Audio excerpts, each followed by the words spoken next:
નમસ્કાર વિદ્યાર્થી મિત્રો, ધોરણ 11 ફિઝિક્સના આજના જે નીટ લેક્ચરની અંદર પ્રકરણ નંબર 6 ના આગળ પ્રશ્નો આપણે જોઈએ છે. જેમાંનો પહેલો પ્રશ્ન કંઈક આ મુજબનો છે. 1 કિલોગ્રામ દળ મતલબ the value of m is given, m is equals to 1 kilogram દળના પદાર્થ પર સમય આધારિત બળ, જે તમને f આપેલું છે, f આપેલી છે value of t f is equals to કેટલા આપેલા છે 2 into t into I caret plus 3 into t square into j caret. 2t I caret plus 3t square j caret નું બળ આપેલું છે. ની અસર હેઠળ પદાર્થ શું કરે છે? ગતિ કરે છે. તો t સમયે આ બળ વડે કેટલો પાવર મળશે એ વેલ્યુ શોધી લાવવાની છે. મતલબ the value of capital P power શોધી લાવવાનો છે. પ્રશ્ન ઉભો થાય કે પાવર માટે કયું સમીકરણ તમે યુઝ કરી શકો છો. પાવરના બે સમીકરણો છે. P બરાબર ડેલ્ટા W ના છેદમાં ડેલ્ટા T, એટલે કે કાર્યના છેદમાં સમયગાળો. અને નંબર 2 પાવર P બરાબર બળ ગુણ્યા વેગ F into V. જો અહીંયા આપણને F આપેલું છે, આના પરથી જો આપણે V શોધી લઈએ ને T સમયને આધારિત, તો આપણને FV ના સમીકરણ પરથી ઇક્વેશન પાવરનું મળી શકે છે. તો આપણે એના તરફ આગળ વધીશું. First of all we have to find the value of A. યાદ કરો A બરાબર ન્યૂટનની ગતિના બીજા નિયમ પરથી F બરાબર ma. તો A બરાબર સમીકરણ શું થાય? F ના છેદમાં m. અહીંયા સ્ટુડન્ટ્સ F ની અંદર m તો એક જ છે. આ F ને એક વડે ભાગવાના તો વેલ્યુ A ની એ જ મળે, કોઈ ફરક નહીં પડે. 2 into t into I caret plus 3 into t square into j caret. Clear? આ F ની વેલ્યુને તમે એક વડે m વડે ભાગો તો એની એ જ કિંમત મળે, કોઈ ડિફરન્સ નહીં થાય. નાવ અહીંયા પ્રવેગ મળી ગયો. ઇક્વેશન યાદ કરો, આપણે શોધવું છે વેગ, આપ્યો છે આપણને પ્રવેગ. સમીકરણ શું આવે? A બરાબર dv upon dt. dv શોધવા છે, કરતા બનાવો. dv બરાબર a into dt. Got it? a મળેલા છે. t ના સમયની લિમિટ આપેલી છે કે 0 થી સ્ટાર્ટ કરીને t સુધી જઈ શકાય. એનો મતલબ કે બંને બાજુ શું લઈ લો? ઇન્ટિગ્રેશન લઈ લો, સંકલન લઈ લો. હવે બંને બાજુ શું લીધા? સંકલન. અહીંયા લિમિટ કોની છે? t ની. તો શું મૂકવાની લિમિટ? 0 થી t. Put the value of a. અહીંયા સમગ્ર dv નું વિકલન કરીશું, સંકલન કરીશું તો શું મળશે? v is equals to a ની કિંમત મૂકો 0 થી 2 as it is. a બરાબર તમે જે શોધી લાવ્યો છે 2 into t into I caret plus 3 into t square into j caret dot dt. Clear? Now હવે આનું તમારે ઇન્ટિગ્રેશન કરવાનું છે. એક વખત ઇન્ટિગ્રેશન 2t નું કરવાનું અને બીજી વખત 3t square નું. વિકલન નહીં સંકલન છે, ધ્યાનમાં રાખજો. ધેટ્સ વાય બે એવાની વા અહીંયા ઘાત કેટલી છે? કશું ના હોય તો એક ઘાતની અંદર એકનો ઉમેરો, એકની અંદર એક ઉમેરો તો બે, અને જે બે ઘાત અહીંયા વડે ભાગવાના. ધેટ્સ મીન્સ ઇક્વેશન શું બને? t square divided by 2. t ની લિમિટ છે એટલે આપણે લિમિટ મૂકશે નહીં તોય ચાલશે. પ્લસ 3 એવા t નો વર્ગ છે, બે ઘાત, એની અંદર એક ઉમેરો તો 2 ને 1 3, 3 વડે ભાગી નાખવાના. That means t cube divided by 3. Clear? આ બાજુ સાની કિંમત મળે છે તમને? v ની. હવે અહીંયા જો બે બે કટ, અહીંયા 3 3 કટ, શું વધે? અહીંયા t square, અહીંયા t cube. પણ અહીંયા ઇક્વેશનમાં શું છે? I caret છે અને અહીંયા શું છે? j caret છે. I જે ભૂલવાના નથી. ધેટ્સ વાય વેલ્યુ શું બની તમારી? The value of v is equal to t square into I caret plus t cube into j caret. આ કોની વેલ્યુ મળી? v ની મળી. f p શોધવા છે તો f into v. f ખબર છે, v શોધી લાયા, કિંમત મૂકો. તો નાવ પાવર p બરાબર ઇક્વેશન શું બનશે? f multiplied by v. f ની કિંમત તમે આના પરથી મૂકી દો, એની એ જ મૂકવાની. 2 into t into I caret plus 3 into t square into j caret. વચ્ચે ડોટ ગુણાકાર છે, ડોટ.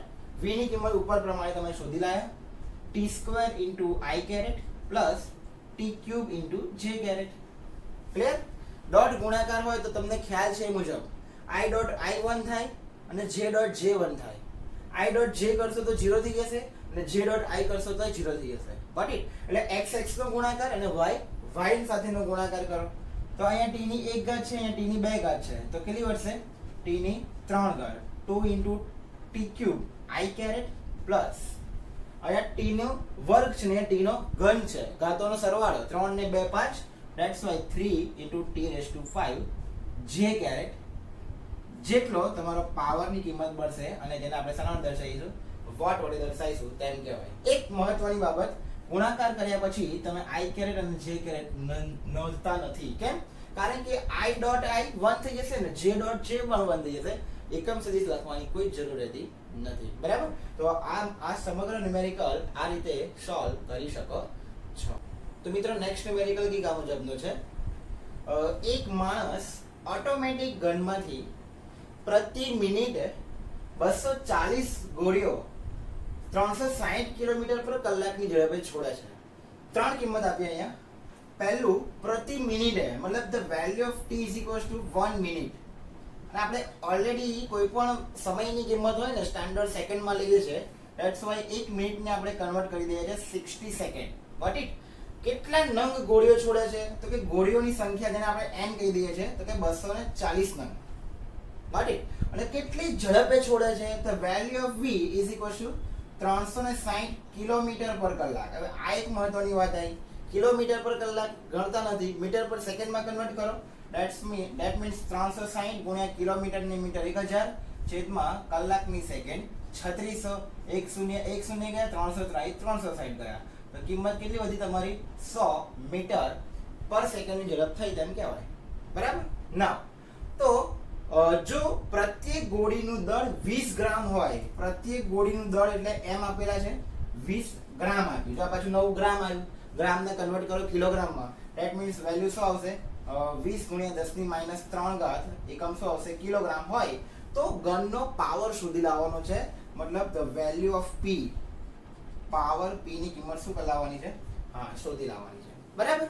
તો ઓબ્વિયસલી પાવરનું સમીકરણ આપણને ખ્યાલ છે મુજબ પાવર p બરાબર w ના છેદમાં t, એટલે કે કાર્ય કરવાનો સમય દર. નાઉ w કાર્ય ઊર્જાના પ્રમેય પરથી તમે લખો છો કે w બરાબર ડેલ્ટા k. રાઈટ? તો લખી શકાય, ધ્યાન આપજો અહીંયા. w બરાબર સમીકરણ શું લખી શકાય? ડેલ્ટા k ના છેદમાં t. પણ આ ડેલ્ટા k એટલે ગતિ ઊર્જાનો ફેરફાર. હાલમાં કેટલી ગોળીઓ છોડીએ છીએ આપણે? તો કે n. મતલબ આની કિંમતને તમારે કેટલી વખત લખવી પડે? n into k લખી શકાય. n into k. અને k ના લખવું હોય તો delta k you can also write like this. Clear? Delta k એટલે 1/2 mv². કેમ mv² v0 નહીં લેવાના? ઓલરેડી પ્રારંભમાં v0 0 હોય. ધેટ મીન્સ એનો ફેરફાર પ્રારંભિકનો તો ગતિ ઊર્જા શૂન્ય મળે. એટલે અંતિમ જે ગતિ ઊર્જા હશે એ જ એના ફેરફાર જેટલી સંગ્રહિત થાય. That's why you can write like this. p is equals to n એવા k ની જગ્યાએ કિંમત મૂકી દેવાની 1/2 mv² ના છેદમાં t. Okay, now put the value of all. દરેકની કિંમત જે તમને આપેલી છે બધી કિંમતો મૂકો. તો power p is equals to find out કરવાનો છે. n ની કિંમત આપી છે તમને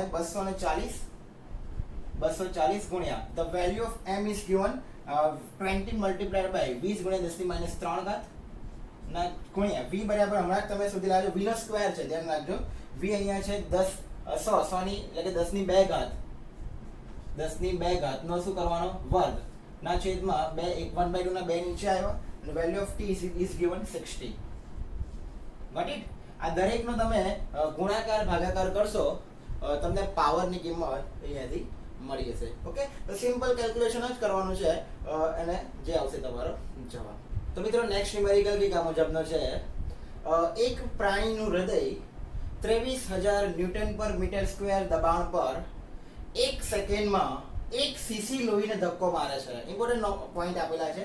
ન્યૂટન પર મીટર સ્ક્વેર દબાણ એટલે ફર્સ્ટ ઓફ ઓલ જે કિંમત આપેલી છે એ દબાણ લખીએ છીએ આપણે 23,000 ન્યૂટન પર મીટર સ્ક્વેર. એના પરથી દબાણનું સમીકરણ થાય બળ ભાગ્યા ક્ષેત્રફળ. ન્યૂટન એ બળનો એકમ છે, ક્ષેત્રફળ એ મીટર સ્ક્વેર એ ક્ષેત્રફળનો એકમ છે. ક્લિયર? નાઉ 1 સેકન્ડમાં મતલબ the value of t 1 second. અને અહીંયા એક ત્રીજી વેલ્યુ આપી છે 1 સીસી. સીસી ને આપણે ઉચ્ચારણ કેવી રીતે કરી શકાય? તો કે સેન્ટીમીટર ક્યુબ. સેન્ટીમીટર ક્યુબ એટલે કદ આપેલું કહેવાય. સમજો, ઇમ્પોર્ટન્ટ પોઈન્ટ છે. અહીંયા કદ આપેલું છે 1 સીસી. સીસી એટલે સેન્ટીમીટર ક્યુબ લખી શકાય.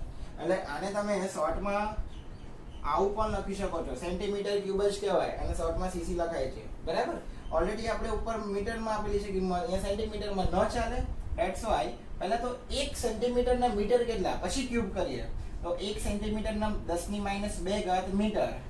એનો શું કરવાનું છે આપણે? ક્યુબ. મીટર ક્યુબ બંનેને વહેંચી દેવાના. -2 ગુણ્યા 3 -6 અને ઉપર શું આવશે? Metre cube. વેલ્યુ ઓફ કદની કિંમત 10⁻6 મીટર ક્યુબ મળી છે. તો શું કીધું છે અહીંયા? તો આ માટે હૃદયનો જરૂરી પાવર શોધી લાવવાનો છે. આ તો ઈઝી ન્યુમેરિકલ ખબર પડી જશે. પાવરનું સમીકરણ આપણે જાણીએ છીએ કાર્યના છેદમાં સમય દર. જનરલી હૃદયમાં જે લોહી છે એ ગતિમાં હશે. ગતિમાં એટલે W ને કાર્યને શામાં કન્વર્ટ કરી દેવાનું? ગતિ ઉર્જામાં. પ્રારંભિક વેગ 0 એટલે એનો અંતિમ વેગ છે એ જ ગતિ ઉર્જા સ્વરૂપે કન્વર્ટ થાય. ધેટ્સ વાય શું લખી શકાય? ગતિ ઉર્જા ના છે. અથવા એવું ના કન્વર્ટ કરવું હોય તો આપણને જે કિંમતો આપેલી છે એના એકોર્ડિંગ ટુ જાઓ તો બી થોડું ખબર પડશે. કાર્યનું સમીકરણ શું થાય? તો કે બળ ગુણ્યા સ્થાનાંતર F * d ના છેદમાં સમય t. બરાબર. અહીંયા બળ નહીં આપેલા પણ આપેલું છે શું તમને? દબાણ. તો દબાણના સમીકરણ પરથી બળને સૂત્ર કરતા બનાવો તો એક્ચ્યુઅલી તમારી પાસે દબાણનું સમીકરણ આવું છે. દબાણ બરાબર બળ ભાગ્યા ક્ષેત્રફળ. Got it? તો અહીંયાથી બળને કરતા બનાવો તો દબાણ ગુણ્યા શું થઈએ? ક્ષેત્રફળ. તો અહીંયા એ કિંમત મૂકો તો બળ બરાબર સમીકરણ શું મૂકવાનું? દબાણ ગુણ્યા ક્ષેત્રફળ ગુણ્યા અંતર d છેદમાં સમય t. ક્લિયર? નાઉ જો દબાણ આપેલા છે. હા ના બીજી વાત એ છે કે ક્ષેત્રફળનો એકમ શું થાય? Metre square. અંતર અથવા તો લંબાઈનો એકમ શું થાય? મીટર. બંનેનો ગુણાકાર એકમ શું થાય? Metre cube. કોનો એકમ છે? કદ. મતલબ કે ક્ષેત્રફળ ગુણ્યા d ની જગ્યાએ તમે કદ પણ લખી શકો છો. ધેટ્સ વાય ઇક્વેશન શું બને? દબાણ એવું ને એવું ગુણ્યા આ બંનેની જગ્યાએ શું લખી શકાય? ઇક્વેશન કદ થાય. સોરી, આ બંનેનું ઇક્વેશન શું થાય? કદ ના છેદમાં સમય t એવાની વાત. બધાની કિંમતો મૂકીને કેલ્ક્યુલેશન્સ કરશો. ધેટ્સ વાય દબાણની કિંમત શું આપેલી છે તમને? 23000. તમારે શોધવાનું છે the value of p is equal to 23,000 multiplied by કદની કિંમત આપેલી છે 10⁻⁻6 divided by the value of t is equal to 1 second. 1. Clear? -6 કદ એટલે નીચે આવી જાય એટલે એનો મતલબ કે આ દૂર કરો તો તમારા 6 પોઈન્ટ આગળ લાવવા પડે. 5 પોઈન્ટ અહીંયા આવશે. છઠ્ઠો પોઈન્ટ એક શૂન્ય મૂકવું પડશે. 0.023 પાવર છે એટલે શું આવશે જવાબ તમારો? વોટ. તો જો વેલ્યુ ઓફ p હૃદયને જરૂરી પાવર કેટલો હશે? 0.023 વોટ જેટલો પાવર જરૂરી પડશે તેમ કહી શકાય. તો મિત્રો હવેનો ન્યુમેરિકલ એ ઘણો ઇમ્પોર્ટન્ટ છે. આ ન્યુમેરિકલ એક વખત JEE 2017 માં પૂછાઈ પણ ગયેલો છે. સમજી લેજો ખાસ ધ્યાનથી. 1 કિલોગ્રામ દળ ધરાવતા પહેલી વેલ્યુ આપી છે the value of m 1 kg દળ ધરાવતા એક કણ પર F બરાબર 60 નું સમય આધારિત બળ લાગે છે. મતલબ તમને કિંમત આપેલી છે વેલ્યુ F = 60 મુજબ બળ લાગે છે. જો કણ સ્થિર સ્થિતિમાંથી શરૂ કરીએ છે તો તે 1 સેકન્ડમાં બળ વડે થતું કાર્ય ખાલી જગ્યા હશે. કણ સ્થિર સ્થિતિમાંથી શરૂ કરે છે મતલબ કે એનો પ્રારંભિક વેગ કેવો લેવાનો? 0 થી ક્યાં સુધી જાય છે? 1 સેકન્ડમાં કેટલું કાર્ય થતું હશે એ તમારે શોધી લાવવાનું છે. પહેલું તો આનો આઈડિયા કરવો પડશે તમારે કે 1 સેકન્ડ દરમિયાન કોણ 1 સેકન્ડમાં આગળ વધે છે તો એ દરમિયાન કેટલો વેગ અંતિમ વેગ મેળવે છે પહેલું આ સુધી લાવવું પડશે તમારે. એના માટે તમને શું આપેલું છે? F = 60. આનો યુઝ કરીને કંઈક ને કંઈક રીતે તમારે વેગ શોધી લાવવાનો છે. જોઈએ કામથી. F = 60. ઇક્વેશન યાદ કરો ન્યૂટનની ગતિનો બીજો નિયમ. F બરાબર ma. તો ma બરાબર સમીકરણ શું બને? 60. એમાં m બરાબર વેગ 1 કિલોગ્રામ આપેલું છે. ધેટ મીન્સ a બરાબર સમીકરણ શું બને? 60 ડિવાઇડ બાય m અને m બરાબર 1 મૂકો તો તમારી વેલ્યુ કેટલી બનશે? 60 એઝ ઇટ ઇઝ રહેશે. Got it? છેદમાં 1 મૂકો તો a બરાબર કિંમત શું બનશે? 60. તમારે લાવવું છે વેગ મતલબ કે આપેલ સમીકરણને v ની અંદર શું કરવું પડશે? કન્વર્ટ કરવું પડશે. That's why put the value of a = dv/dt બરાબર 6 * t. ક્લિયર? dv ને સૂત્ર કરતા બનાવો. dt ભાગાકારમાંથી ક્યાં જાય? સામે ગુણાકારમાં. 60 × dt. t ની લિમિટ આપેલી છે 1 સેકન્ડમાં. સ્ટાર્ટિંગ 0 થી ક્યાં જવાનું? 1 સેકન્ડમાં. મતલબ બંને બાજુ એ શું લેવું પડશે તમારે? સંકલન કરવું પડશે. સંકલન કરતા સંકલન ઓફ dv = સંકલન ઓફ 60 × dt. dt ની લિમિટ મૂકવાની સ્ટાર્ટ ફ્રોમ 0 સેકન્ડ થી 1 સેકન્ડ. કેમ? કારણ કે તમને પૂછવામાં આવેલું છે કે 1 સેકન્ડમાં જ બળ વડે કેટલું કાર્ય થાય છે એટલા માટે. ક્લિયર? હવે એનું સંકલન કરો, આગળ વધશો. સંકલન કરો. સંકલન ઓફ v dv તો શું થઈ જશે અંતિમ વેગ v is equals to 6 તો કોમન લઈ લેવાના બાર. નાવ t ની એક ઘાત છે, સંકલન કરો તો ઘાતની અંદર એક ઉમેરો થાય, જે ઘાત વડે ભાગાકાર t square divide by 2. Limit મૂકવાની છે 0 થી 1. એક વખત લિમિટ મૂકો 1, બીજી વખત લિમિટ મૂકો 0. 0 મૂકશો તો 0 થઈ જશે, ખાલી 1 મૂકો 1 નો વર્ગ 1 જ થાય, મતલબ કે 6 મલ્ટીપ્લાય બાય 1/2. 6 ભાગ્યા 2 જવાબ શું આવશે? v બરાબર 3 મીટર પર સેકન્ડ. એનો મતલબ એવો થયો કે 1 સેકન્ડ પછી એનો વેગ કેટલો હશે? 3 મીટર પર સેકન્ડ હશે, તેમ કહેવાય. Got it? નાઉ તમારે શોધી લાવવાનું છે કાર્ય. યાદ કરો કાર્ય ઊર્જાના પ્રમેય પરથી. કાર્ય ઊર્જાના પ્રમેય પરથી W બરાબર ઇક્વેશન શું બને? Delta k. W બરાબર ઇક્વેશન શું બને? Delta k. ડેલ્ટા k એટલે અંતિમ ગતિ ઊર્જા માઈનસ પ્રારંભિક ગતિ ઊર્જા. અંતિમ વેગ v હોય, પ્રારંભિક વેગ v0 હોય, તો ઇક્વેશન ડાયરેક્ટ લખવું તો શું લખી શકાય? 1/2 mv² minus 1/2 m of v0². But એ સ્પષ્ટ કીધું છે કે સ્થિર સ્થિતિમાંથી શરૂ કરે છે, અને એટલા માટે એનો પ્રારંભિક વેગ શું થઈ જાય? v0 બરાબર 0.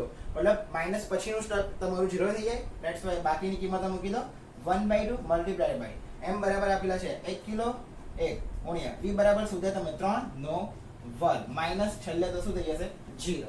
3 નો વર્ગ કેટલો થશે પાછળ? 9 એકા 9 છેદમાં 2. 9 ભાગ્યા 2 બરાબર કેટલી મળે? 4.5. કાર્ય છે નું વેલ્યુ શું મળે? જૂલ. ખ્યાલ આવ્યો? તો આ રીતે 1 સેકન્ડમાં બળ વડે થતું કાર્ય W બરાબર 4.5 જૂલ બળે છે, તેમ કહેવાય. અહીંયા રકમ ચેન્જ થઈ શકે છે, 4 સેકન્ડ 5 સેકન્ડ 2 સેકન્ડ 3 સેકન્ડ. તો તમારે અહીંયા લિમિટ એ મગના અકોર્ડિંગ ટુ સેટ કરવાની. અહીંયા એક વસ્તુ એવી પણ પૂછાય કે 2 સેકન્ડ થી 4 સેકન્ડની વચ્ચે કાર્ય કેટલું થયું હશે, તો તમારી લિમિટ 2 સેકન્ડ થી 4 સેકન્ડ કરી દેવાની. એટલે કોઈ પણ પ્રકારનું ટ્વિસ્ટ કરવામાં આવે મેથડ તો આ રીતે શીખી શકાય. તો મિત્રો નેક્સ્ટ ન્યુમેરિકલ કંઈક આ મુજબનો છે. એક 5 કિલોગ્રામના દળનું વેગમાન 10 કિલોગ્રામ ઇન્ટુ મીટર પર સેકન્ડ છે. મતલબ value of m is given 5 kilogram 5 kg, અને એ વખતે એનું પ્રારંભિક વેગમાન મતલબ કે p ઇઝ ઇક્વલ ટુ આપેલું છે 10 કિલોગ્રામ ઇન્ટુ મીટર પર સેકન્ડ.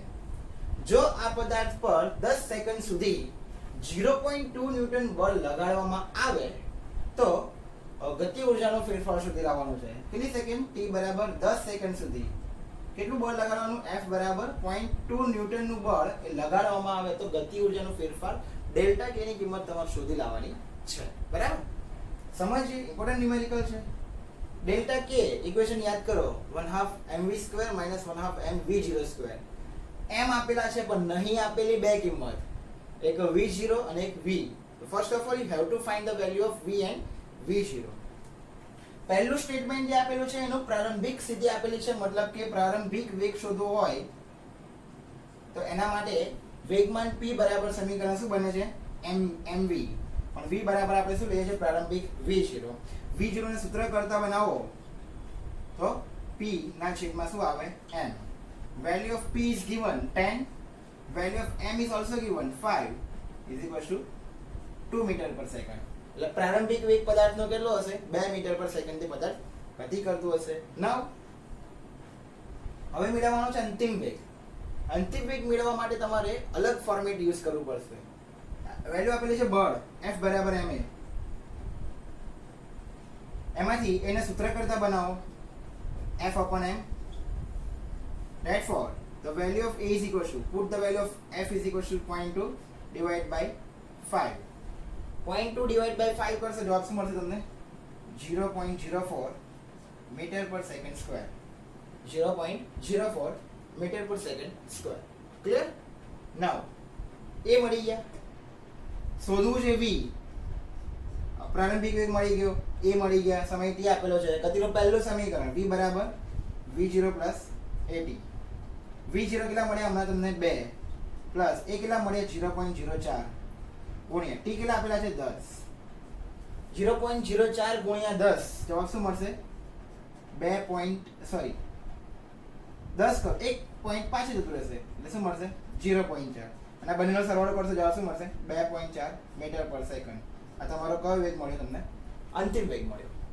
પ્રારંભિક વેગ મળી ગયો, v0 અંતિમ વેગ મળી ગયો v ગતિ ઊર્જાનો ફેરફાર સીધો જ મળી જશે ડેલ્ટા k બરાબર 1/2 m v² minus v0 square clear m આપેલા છે v0 શોધે v શોધે બધા એની કિંમત મૂકો કેલ્ક્યુલેશન કરો 1/2 મલ્ટીપ્લાઈડ બાય m બરાબર 5 ગુણ્યા v એટલે 2.4 નો વર્ગ 2.4 નો સ્ક્વેર માઈનસ v0 એટલે 2 નો વર્ગ ઉતાવળ નહીં કરવાની 1/2 મલ્ટીપ્લાઈડ બાય 5 v0 એટલે સોરી v એટલે 2.4 નો વર્ગ 24 નો વર્ગ 576 તો શું આવે 5.76 માઈનસ 2 નો વર્ગ 4 એટલે 5 ના છેદમાં 2 ગુણ્યા આ બેનો કેલ્ક્યુલેશન્સ કરશો જવાબ શું મળશે 5.76 માંથી 4 જાય તો 1.76 અને ફાઇનલ આન્સર તમે આનો તમે મેળવશો તો કેલ્ક્યુલેશન્સ કરીને તમે ફાઇનલ જવાબ તમે આનો મેળવી શકો છો જે તમારી ડેલ્ટા k ની કિંમત થઈ હશે તેમ કહી શકાય ઓકે તો આ રીતે સમગ્ર ન્યુમેરિકલ કેલ્ક્યુલેટ કરી શકો છો તો મિત્રો નેક્સ્ટ ન્યુમેરિકલ આગળ જોઈએ 2 કિલોગ્રામ દળ ધરાવતા કોઈ એક પદાર્થ પર F બરાબર 3I × J કેરેટ જેટલું બળ લગાડવામાં આવે છે આ બળ લગાડે છે ત્યારે પદાર્થ પહેલા પ્રારંભિક સ્થિતિ R1 બરાબર 2I + K કેરેટ થી આગળ જઈને કેટલું જાય છે R2 બરાબર 4I + 3J + K સુધી શું કરે છે સ્થાનાંતર કરે છે તો આ દરમિયાન બળ વડે થતું કાર્ય શોધી લાવવાનું છે the value of W find out કરી લાવવાની છે તો W બરાબર બળ ગુણ્યા સ્થાનાંતર અને પ્રારંભિક અને અંતિમ સ્થાન આપેલા છે તો ફર્સ્ટ ઓફ ઓલ તમારે સ્થાનાંતર સદિશ શોધી લાવવું પડશે સ્થાનાંતર ડેલ્ટા R બરાબર ઇક્વેશન શું બને R2 - R1 R2 - R1 માટે કિંમતો મૂકો R2 બરાબર કેટલા છે 4 × I caret plus 3 × J caret plus K caret minus છે એટલે પાછળ કૌંસમાં ધ્યાન રાખવાનું લખવામાં R1 બરાબર 2 × I caret plus K caret પાછળ એક કામ કરો માઈનસ નિશાની સાથે કૌંસ શું કરી દો મુક્ત કરો છોડી દો તો આ ઇક્વેશનમાં શું આવશે 4I caret plus 3J caret plus K caret પાછળ બંનેની નિશાની શું થઈ જશે બદલાઈ જશે -2I કેરેટ -K કેરેટ તમને ખ્યાલ છે મુજબ I નો I સાથે બાદબાકી થાય ને J ની J સાથે ને K ની K સાથે પાછળના સ્ટેપની અંદર J કેરેટ વાળું કોઈ પદ છે જ નહીં એટલે એનું જ રાખવાનું 4I માંથી 2I બાદ થાય તો કેટલા વધે 2I કેરેટ J વાળા તો કોઈ પદ છે જ નહીં 3 × J caret K plus K minus શું થઈ જશે કટ K વાળું કોઈ સ્ટેપ નહીં આવે okay that for the value of delta R is equal to this F is given that's why છેલ્લે ઇક્વેશન શું આવશે કાર્ય W બરાબર F multiplied by delta R બળ ગુણ્યા સ્થાનાંતર બળ આપેલું છે 3I + J 3 × I caret plus J caret dot સ્થાનાંતર શોધી લાયા 2I + 3J 2 × I caret plus 3 × J caret વચ્ચે ડોટ ગુણાકાર છે I નો I સાથે ને J નો J સાથે સિમ્પલ ગુણાકાર 3I multiplied by 2I 3 × 6 I લખવાની જરૂર નથી છેદમાં પ્લસ J કેરેટ અને પાછળ 3J કેરેટ 3 × 3 ક્લિયર 6 અને 3 કેટલા થશે 9 એકમ શું આવશે સોરી વેલ્યુ શું આવશે J કેરેટ સોરી એકમ શું આવશે જૂલ જે તમારી કાર્યની વેલ્યુ મળે છે ટાઈમ કહેવાય ઇક્વેશનમાં તમને આ વસ્તુ ખબર પડવી જોઈએ કે ડેલ્ટા R તમે ફાઇન્ડ આઉટ કરવાનો છે આ રીતે તમે કેલ્ક્યુલેશન કરી શકો છો ઓકે